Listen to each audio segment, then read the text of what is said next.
Olá, alunos! Nesta aula 25, retomaremos alguns aspectos já tratados na aula 24 e daremos a finalização da monarquia no Brasil. O assunto desta aula, a proclamação da República, que é o processo que pôs fim à monarquia no Brasil e implantou a República como forma de governo.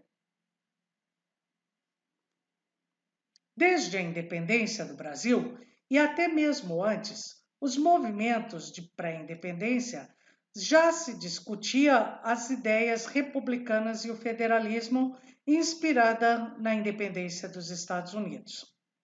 Mas, como já dissemos anteriormente, as elites brasileiras confundiam república com fragmentação do território brasileiro e federalismo como governo anárquico. Por isso, a monarquia daria à unidade territorial as garantias econômicas e políticas para a elite e seria mantida a escravidão. Mas, a partir de 1860, é nítido o desgaste do governo de Dom Pedro II, com as elites cafeicultoras e parte da aristocracia nordestina açucareira, confirmada com a fundação do Partido Republicano em 1870. Por fim, a vitória brasileira na Guerra do Paraguai não fortaleceu o poder do imperador como era o desejado. Ao contrário, aumentaram as crises com os militares, sem falar no desgaste com a Igreja Católica em torno do tema maçonaria.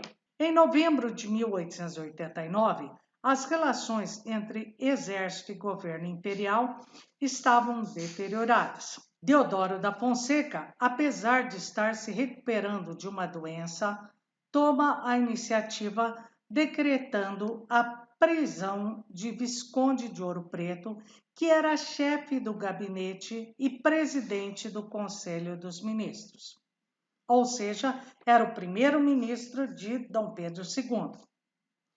Houve uma crescente agitação nas ruas do Rio de Janeiro e é proclamado o fim da monarquia. 2 dias mais tarde, a família real embarca para a Europa rumo ao exílio. Embora alguns tenham escrito que o povo assistiu a tudo bestializado ou que o movimento pegou todos de surpresa, não foi bem assim. Se observarmos que a defesa da monarquia depois da proclamação da República foi sofrível ou quase não existiu. Os militares tinham razão para estar descontentes. A política de enfraquecimento e desmoralização das Forças Armadas significou para eles que nada tinha valido o sangue derramado na Guerra do Paraguai. Desde o afastamento dos militares e da elite eclesiástica, o fim da monarquia era previsto. Por isso, a afirmação da historiadora brasileira Emília Viotti da Costa, de que a monarquia brasileira foi abandonada. Por outro lado, o regime tinha ganhado popularidade entre as camadas mais pobres, principalmente com a Lei Áurea, que aboliu a escravidão no Brasil.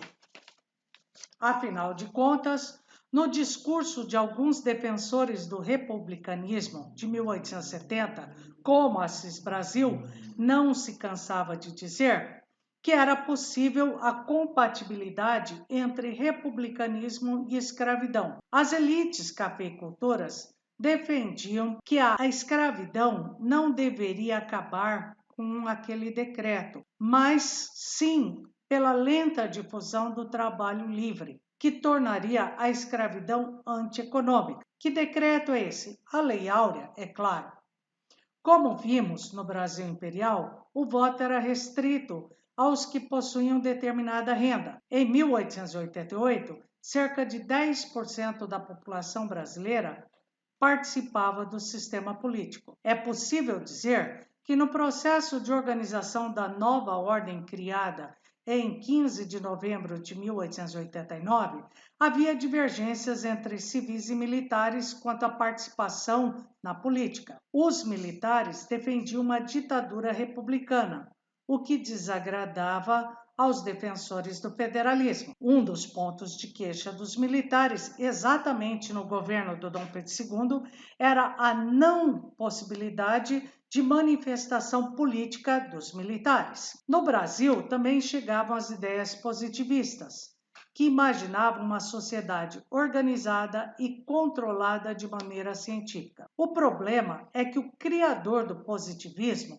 o filósofo francês Auguste Comte, não via com bons olhos a democracia, o individualismo e o liberalismo. O lema máximo do positivismo no Brasil está na bandeira nacional: a ordem por base e o progresso por fim. Como você pode notar, o novo governo, formado por Deodoro da Fonseca e Floriano Peixoto, teve inúmeros desafios, como organizar uma nova Constituição, acomodar as forças políticas, estabelecer uma nova bandeira e um hino à República que é pouco conhecido. Dentro das camadas médias havia os chamados jacobinos, que queriam extensa participação da população dentro da política nacional. Existiam os conservadores, que queriam o poder político limitado através de uma ditadura militar, e existiam os liberais, que queriam um governo mais favorável às elites. E assim nós tivemos o fim desta aula. Para você se programar, se preparar melhor, você precisa fazer os exercícios 38 e 39 do capítulo 5. Bons estudos!